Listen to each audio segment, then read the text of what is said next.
Hello Gelovers, welcome back to my channel Trending Gelo. Kali ini kita akan rangkum alur film India berbahasa Kanada dengan judul Vikran Rona. Film yang dirilis tahun 2022 ini disutradarai oleh Anup Bandari dan dibintangi oleh Kicha Sudipa sebagai polisi Vikran Rona, Nirup Bandari sebagai Sanju, Nita Ashok sebagai Pana, dan cameo di film ini adalah Jacqueline Fernandez yang memerankan karakter Rakama. Vikran Rona berkisah tentang usaha seorang polisi untuk mengungkap misteri pembunuhan yang terjadi di desa Kamarotu, di mana semua korban adalah anak-anak perempuan yang tewas dengan cara digantung dan pada wajah korban terdapat lukisan aneh. Siapa pelaku pembunuhan dan apa motif dibalik pembunuhan tersebut? Penasaran? Nah Gelovers, makanya simak rangkuman alur film ini tanpa skip biar ketemu magisnya film ini. Dan jangan lupa subscribe agar bisa mendapatkan updatean terbaru dari film keren India lainnya, spesial di channel Trending Gelo. Oke Gelovers, tanpa banyak basa-basi, kita langsung ketik happy.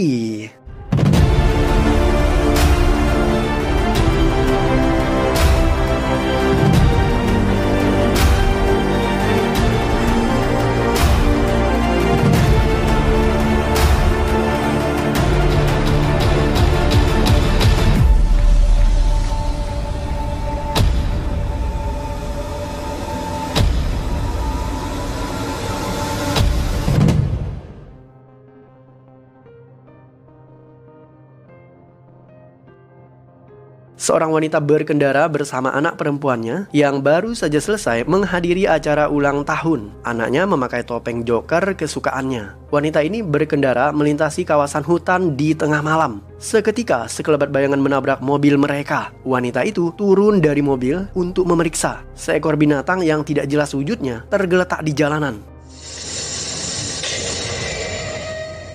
Binatang itu mendadak hidup dan melesat pergi. Wanita ini ketakutan setengah mati ketika ia melihat sesosok mayat anak kecil tergantung di atas pohon. Ia segera kembali ke dalam mobilnya untuk menemui putrinya dan bersiap pergi dari tempat itu. Namun, wanita ini ketinggalan kunci mobilnya. Ia terpaksa keluar untuk mengambil kunci itu. Tetapi naas, ketika kembali ke dalam mobil, anaknya justru menghilang. Ada wanita cantik bernama Pana dan ia akan segera menikah. Pana dan keluarganya pulang ke kampung. Ortu Pana ingin menikahkan anaknya di desa asal mereka. Acara resepsi akan dilaksanakan di rumah peninggalan kedua orang tuanya sesuai tradisi keluarga. Rumah itu sudah lama tidak berpenghuni. Ortu Pana meninggalkan desa itu dan hijrah ke kota selama puluhan tahun. Kini mereka kembali untuk sebuah tradisi pernikahan keluarga. Pana memiliki adik kembar bernama Muna. Mereka kembar tapi tidak serupa. Kehadiran Pana dan keluarganya disambut baik oleh keluarga besar mereka di kampung halaman. Tetapi tidak demikian halnya dengan paman Pana yang bernama Janardan.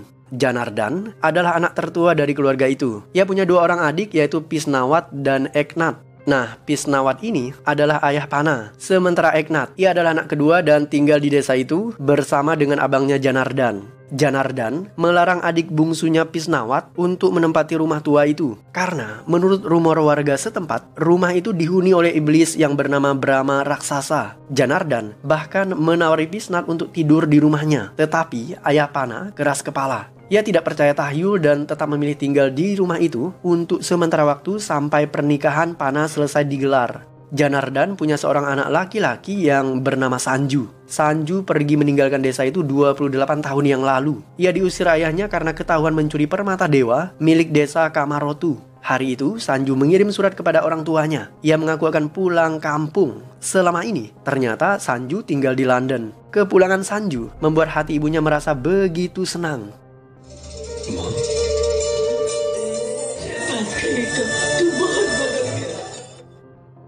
Sanju datang ke desa Kamarotu. Di sana, ia bertemu dengan teman masa kecilnya, Pakri, dan kepala sekolah yang bernama Loren. Mereka kaget mengetahui Sanju sudah tumbuh dewasa. Setelah berbicara sebentar, Sanju melanjutkan perjalanan ke rumahnya.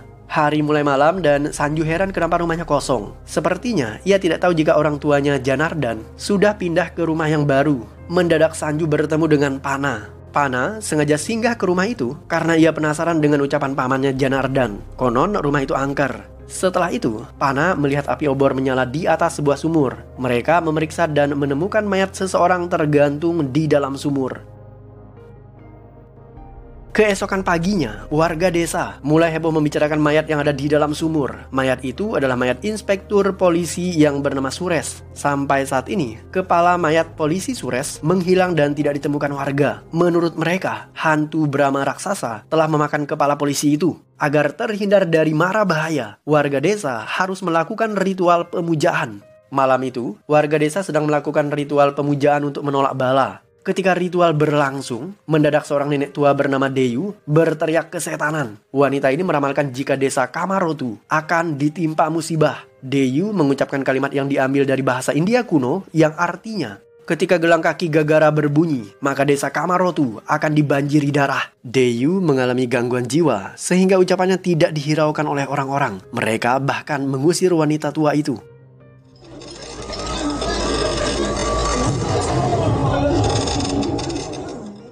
Mahabalana adalah seorang bajak laut yang kejam. Ia menyandra anak-anak untuk dijadikan budak. Tidak hanya itu, Maha juga menggantung seorang pria tua dan bersiap membuangnya ke dalam laut. Beruntung, Vikran Rona datang tepat waktu.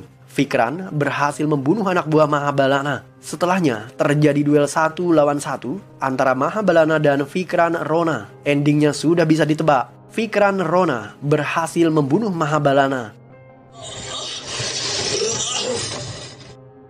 Vikran adalah kepala polisi baru yang ditugaskan di desa Kamarotu.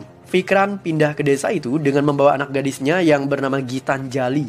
Malam itu, perjalanan Vikran dan Gitanjali tidak berjalan mulus karena mendadak ban mobil mereka bocor. Vikran kemudian membawa anaknya masuk ke dalam hutan dengan berjalan kaki. Mereka akhirnya tiba di rumah dinas. Keesokan paginya, Vikran mulai beraktivitas di kantor yang baru. Untuk menyelidiki kasus tewasnya Inspektur Polisi Sures, Vikran dibantu oleh 2 orang asisten polisi, yaitu polisi Bavi dan Goda. Menurut polisi Goda, mayat polisi Sures ditemukan di sumur yang terletak tidak jauh dari rumah orang tua Janardan. Dan sekarang, area tersebut disegel oleh Janardan karena Janardan melarang siapapun yang masuk ke tempat itu. Vikran kemudian mendatangi kediaman Janardan. Ia disambut baik oleh adik Janardan yang bernama Eknat. Janardan adalah tuan tanah di desa tersebut. Tampak para petani sedang sibuk bekerja untuknya. Vikran masuk ke rumah Janardan. Ia tidak disambut dengan baik. Janardan tidak menyukai polisi. Ia juga tidak suka jika Vikran masuk ke area sumur tersebut, karena tindakan itu bisa membuat iblis Brahma raksasa murka. Vikran tidak percaya pada hantu. Ia tetap menjalankan tugasnya untuk menyelidiki kasus itu. Vikran kemudian memeriksa sumur tua tempat mayat polisi Sures ditemukan. Di sana, Vikran bertemu dengan Sanju dan Pakri. Vikran melompat masuk ke dalam sumur, bermodalkan seutas tali yang dipegang oleh Sanju dan temannya. Di dasar sumur, ada beberapa ekor ular yang mengintai Vikran. Vikran tidak takut. Ia bergelantungan dan mulai mencari petunjuk dan juga barang bukti. Pada akhirnya, Vikran menemukan dompet milik korban. Malam harinya, Vikran bersama seorang polisi memeriksa mobilnya yang bocor dan ia menemukan sesuatu yang mengejutkan. Ternyata seseorang menembak Vikran namun tembakannya meleset dan mengenai ban mobil. Itu artinya ada yang tidak menyukai kehadiran Vikran di desa Kamarotu. Tidak lama berselang, Vikran diserang oleh 2 pemuda misterius. Vikran tidak bisa mengenali wajah mereka karena malam itu terlalu gelap. Meskipun demikian, Vikran berhasil menghajar para penjahat misterius itu. Ketika mereka terdesak, para penjahat ini memutuskan untuk melarikan diri. Vikran terus mengejar dan menyusuri jejak mereka. Ia menemukan sepatu, korek api, dan potongan benda yang terbuat dari kuningan. Setelah itu, Vikran menemukan mayat seorang gadis kecil tergantung di atas pohon.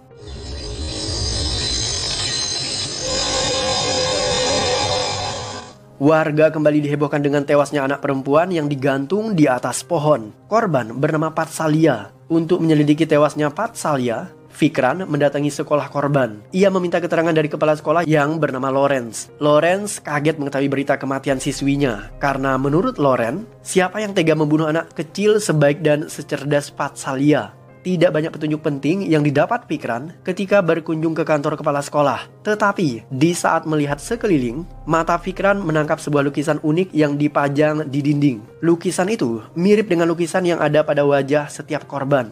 Ketika ditanya, Lawrence menjelaskan jika lukisan itu adalah lukisan saudaranya yang kini tinggal di wilayah Bangalore.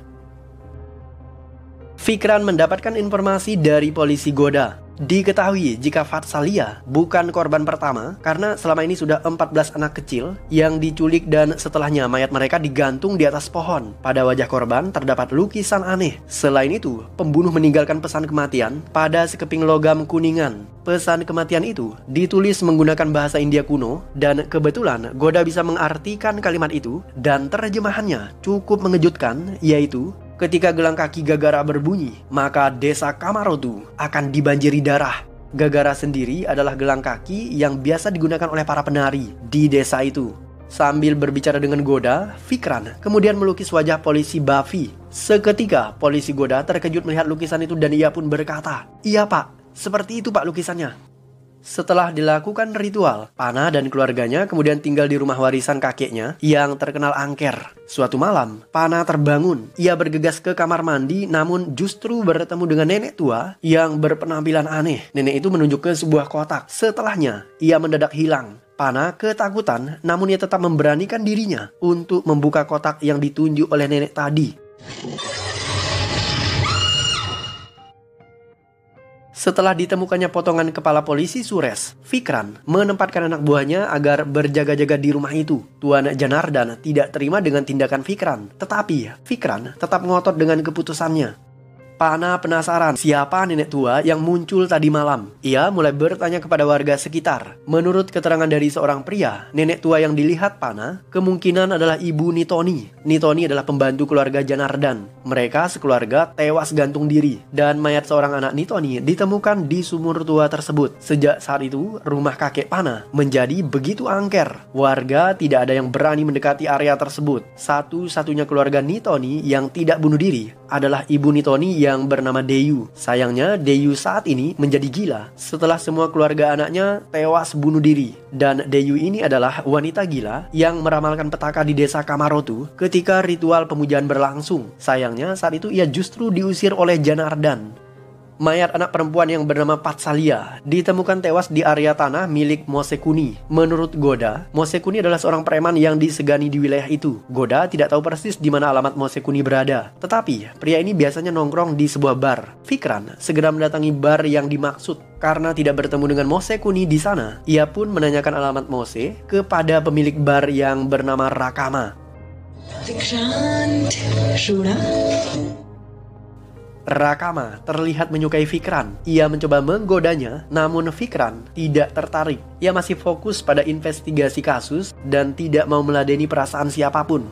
Berdasarkan informasi dari Rakama, Vikran akhirnya mendapatkan alamat Mosekuni. Ia segera bergegas ke sana. Ketika diinterogasi, Mosekuni membantah jika dirinya dituduh sebagai pelaku pembunuhan. Ia juga tidak tahu kenapa para korban digantung di lokasi miliknya. Pada suatu kesempatan, Mosekuni sempat berpesan kepada Vikran agar jangan ikut campur kasus itu. Jika tidak, maka Vikran akan bernasib sama seperti polisi Sures. Mendengar ancaman itu, Vikran tidak gentar. Ia bahkan menggertak balik Mosekuni.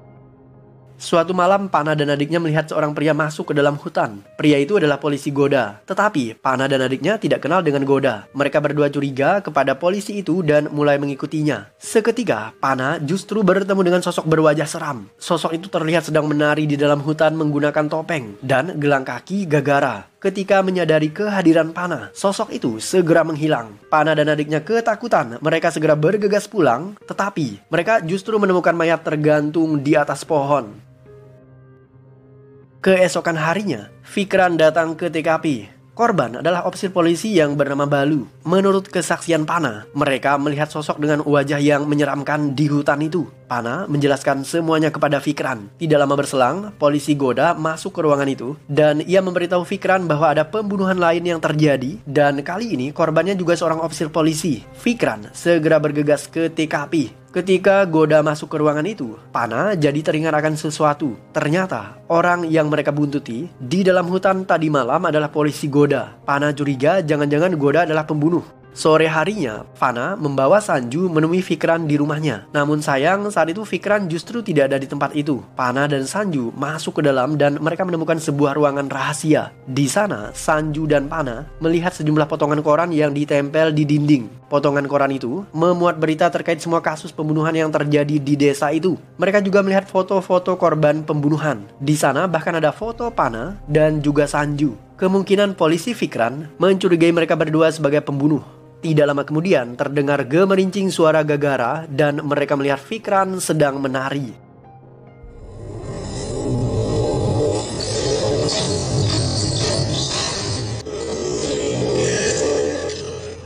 Pana semakin kebingungan dengan misteri pembunuhan di desanya itu. Ia bahkan tidak percaya lagi kepada polisi Fikran. Pana mulai menggali lebih dalam tentang keluarga Nitoni. Ia bertanya kepada warga desa yang tahu benar tentang kejadian tersebut. Pana kemudian dibawa menemui kakek tua yang bisa memberikan keterangan tentang keluarga Nitoni. Menurut kakek tua itu, 28 tahun silam, Nitoni adalah pembantu keluarga Janardan. Ia tinggal di desa Kamarotu. Nitoni hidup bahagia bersama istri, 2 orang anak laki-laki, dan juga seorang bayi perempuan. Tinggal juga bersama mereka yaitu ibu Nitoni yang bernama Deyu. Nitoni sangat mencintai keluarga kecilnya itu. Nitoni punya hobi melukis. Ketika waktu senggang, Nitoni kerap melukis wajah anaknya.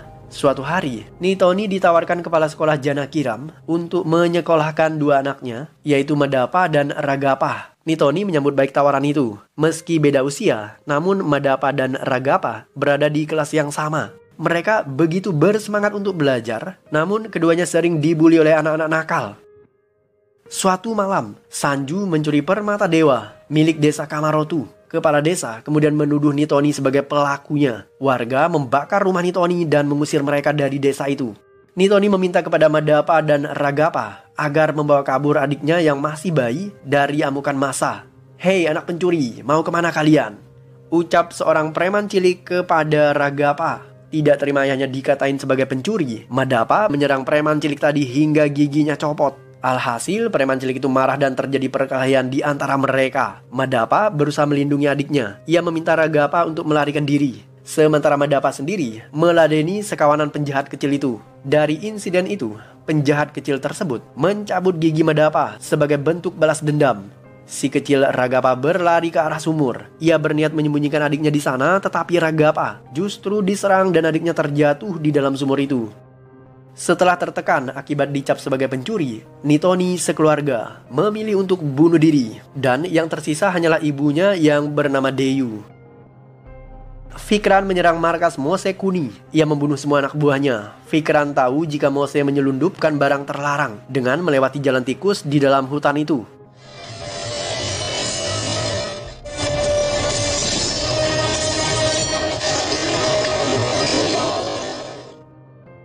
Mose tertangkap. Ia mengakui penyelundupan yang dilakukannya. Ia juga mengakui pembunuhan terhadap polisi yang menjaga area hutan itu. Tetapi Mose tidak membunuh anak-anak dan melukis wajah mereka. Mose meminta agar nyawanya diampuni. Kematian Mose membuat Fikran penasaran karena Fikran tidak membunuh preman itu. Fikran segera mendatangi kepala sekolah dan menuduhnya sebagai pelaku pembunuhan karena Fikran menemukan barang yang diselundupkan Mose ada di belakang sekolah. Capsek Lawrence membantah barang itu bukan miliknya, tetapi milik keluarga Janardan. Pagi harinya, Rakes, tunangan Pana, datang ke desa itu. Ia ingin menemui calon istrinya. Kehadiran Rakes membuat Sanju patah hati. Ia marah-marah ketika berada di dapur. Pana berusaha untuk menjelaskan jika ia dijodohkan oleh kedua orang tuanya. Ia tidak mencintai Rakes, cintanya hanya untuk Sanju. Tidak lama kemudian, polisi Fikran datang ke tempat itu. Semua orang berkumpul menyambut kehadirannya. Fikran mengatakan bahwa di antara mereka semua terdapat seorang pembunuh. Dan pembunuh inilah yang telah menghabisi nyawa Mose. Fikran menemukan dompet polisi Sures di dalam sumur. Polisi Sures sering meninggalkan catatan-catatan penting di dalam dompetnya. Ia bahkan menuliskan nama seseorang pada lembaran uang kertas. Dan pada uang itu tertera kata Nat. Kata ini mengacu pada nama Eknat. Fikran menuduh Eknat sebagai pelaku pembunuhan. Tindakan Fikran tidak diterima oleh Janandar. Ia tidak ingin adiknya dituduh sebagai pembunuh. Seketika, Eknat mencoba melarikan diri. Padahal bukti yang dituduhkan Fikran kepadanya tidaklah begitu kuat. Ketika Eknat kabur, Fikran mencambuk dirinya. Ternyata Eknat bekerja sama dengan para penyelundup. Ia dan Mose Kuni satu komplotan. Saat Mose Kuni tertangkap oleh Fikran, Eknat membunuh Mose supaya keterlibatan dirinya tidak terungkap. Ia juga mengambil barang selundupan dan meletakkannya di belakang sekolah. Satu-satunya misteri pembunuhan yang tersisa adalah kematian anak-anak perempuan yang digantung di atas pohon. Karena pembunuhan itu tidak dilakukan oleh Mose maupun Eknat. Pana mendatangi kantor polisi. Ia bertanya tentang foto dan juga potongan koran yang ada di kamar Fikran. Fikran mengaku jika semua itu ia koleksi untuk bisa mencari benang merah dari kasus yang sedang ia tangani. Fikran bahkan meniru gerakan tarian Brahma Raksasa agar bisa mendalami pola pikir pelaku pembunuhan. Setelah mengetahui alasan Fikran, Pana akhirnya bisa sadar jika ia mencurigai orang yang salah. Pana sekarang bahkan bersemangat untuk membantu Fikran agar menyelesaikan kasus itu. Menurut Pana, kasus pembunuhan terhadap anak-anak dengan cara digantung kemungkinan ada kaitannya dengan kasus tewasnya keluarga Nitoni 28 tahun silam. Karena menurut warga, sebelum tewas bunuh diri, Nitoni pernah mengucapkan kalimat, "Ketika gelang kaki Gagara berbunyi, maka desa Kamarotu akan dibanjiri darah." Anehnya, kalimat itu justru ada di dalam pesan kematian yang ditemukan di setiap jenazah anak-anak. Fikran segera memeriksa arsip dokumen lama yang ada di kantor polisi. Ajaibnya, dokumen itu masih tersimpan rapi, padahal kasusnya sudah lama berlalu. Ketika diperiksa, ternyata Nitoni bersama istri dan anak-anaknya dinyatakan tewas bunuh diri. Mereka gantung diri karena tidak tahan ditekan oleh warga yang memvonis jika keluarga mereka adalah keluarga pencuri. Tidak hanya itu, warga juga mengusir mereka dari desa Kamarotu. Satu-satunya keluarga Nitoni yang masih hidup adalah ibu Nitoni yang bernama Deyu. Fikran kemudian membandingkan data polisi dengan potongan koran dari kasus yang ia tangani. Fikran menemukan fakta jika jumlah semua siswa yang seangkatan dengan Madava adalah sebanyak 16 siswa ditambah dengan Madava dan Ragava. Fakta lain adalah semua anak yang tewas digantung adalah anak dari 16 siswa yang seangkatan dengan Madava dan juga Ragava. Muna mulai ketakutan. Ia takut dibunuh karena orang tua mereka dulunya pernah menjadi penyebab tewasnya keluarga Nitoni. Mendadak pintu rumah mereka diketuk oleh seseorang. Ketika Pana berniat membukanya, ia dikejutkan oleh seorang nenek tua yang duduk di atas kursi ayun. Nenek tua itu muncul secara misterius sembari bersenandung. Pana dan Muna terkejut. Mereka segera lari ke dalam kamar. Suara ketukan pintu kembali terdengar. Mereka tidak mau membukanya.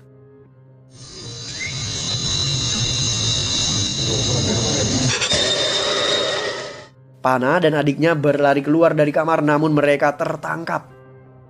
Oke Gelovers, sampai sejauh ini kira-kira siapakah pelaku pembunuhan sadis terhadap anak-anak dengan cara menggantung mereka di atas pohon, kemudian meninggalkan pesan kematian? Dan apakah motif pembunuhan hanyalah motif balas dendam keluarga Nitoni? Well, let's find out.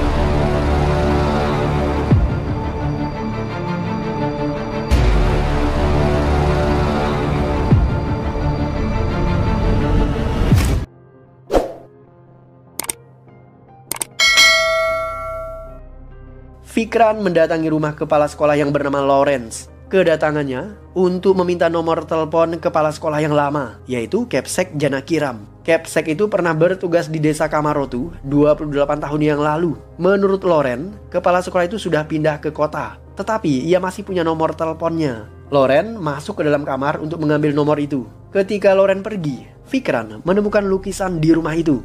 Lukisan itu mirip lukisan yang ada pada wajah korban. Fikran juga menemukan potongan gigi yang diawetkan. Ia mulai curiga dan bergegas mencari Loren. Tetapi Kepsek Loren sudah melarikan diri.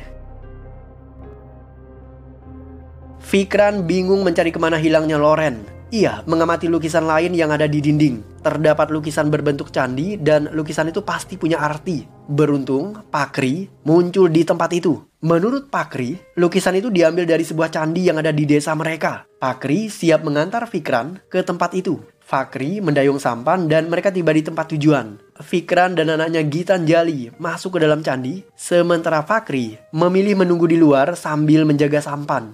Ketika berada di dalam candi, Fikran menemukan beberapa lemari yang berisi nama-nama korban dan juga atribut yang digunakan oleh korban semasa hidupnya. Fikran kemudian menemukan nama anaknya Gitanjali. Ia juga melihat topeng joker dan gaun anaknya. Ternyata anak kecil yang memakai topeng joker di awal film adalah anak Fikran. Ia diculik dan tewas digantung. Tidak hanya menghabisi Gitanjali, penculik juga membunuh istri Fikran. Gitanjali hanyalah ilusi Fikran. Ilusi itu selalu hadir menemani Fikran ketika Fikran sedih dan sendirian. Setelah semua misteri itu terungkap, ilusi Vikram tentang Gitanjali akhirnya memudar.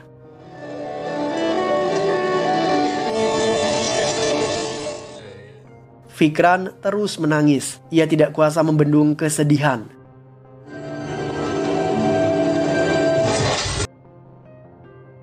Vikram dipukul oleh pembunuh dari belakang. Dalam keadaan pingsan, Vikram teringat akan masa lalunya. Ternyata Vikram Rona adalah teman sekelas Madappa dan Ragappa. Sebenarnya Vikram melihat semua adegan bullying yang menimpa Ragappa dan Madappa. Namun Vikram tidak bisa menolong mereka karena ia tidak berani berurusan dengan para preman cilik tersebut. Semua anak perempuan yang tewas digantung di pohon adalah anak dari Vikram dan juga teman-teman Vikram yang seangkatan dengan Madappa dan Ragappa. Dan ternyata komplotan pembunuh bukan hanya satu, melainkan 3 orang. Mereka adalah Madappa, Ragappa, dan Deyu.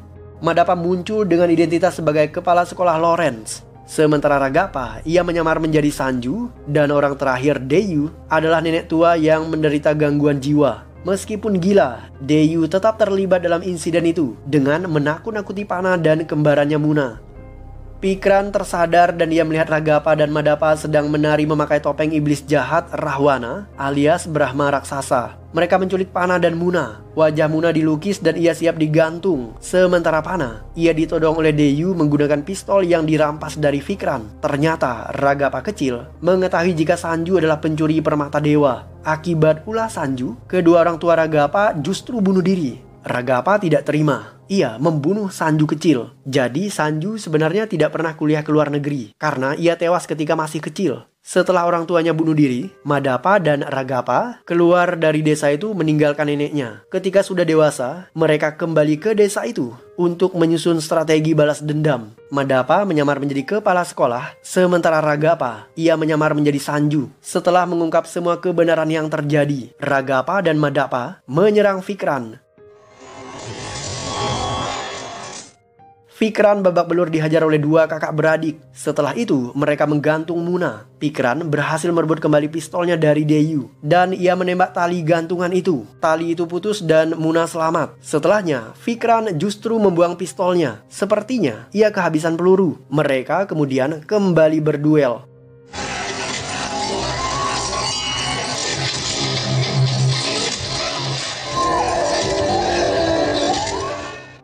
Film ditutup dengan adegan di mana Vikram Rona berhasil membunuh Ragappa dan Madappa. Ia menggantung Madappa dengan tali dan menendang Ragappa jatuh ke dalam jurang. Panna berterima kasih kepada Vikram karena telah menyelamatkan nyawa ia dan adiknya. Ibu Sanju juga berterima kasih kepada Vikram setelah ia mengetahui jika Sanju sudah tiada. Dan film pun berakhir.